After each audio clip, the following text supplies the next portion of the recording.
Податкова кампанія в Італії добігає завершення, і це відео для тих, хто ще не подав декларацію і не впевнений, чи потрібно її робити.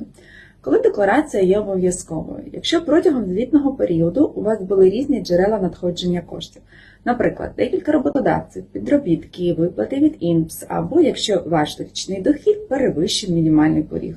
Для найманих працівників це близько 8174 євро.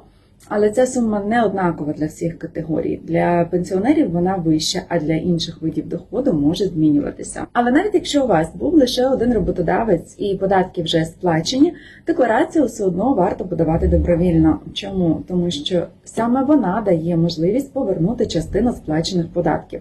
Наприклад, за лікування, оренду чи навчання. Це реальні гроші, які можна отримати на картку. У Кавто ми оформлюємо декларацію онлайн з будь-якої точки Італії. І зараз ще є час скористатися своїм правом на податкове відшкодування.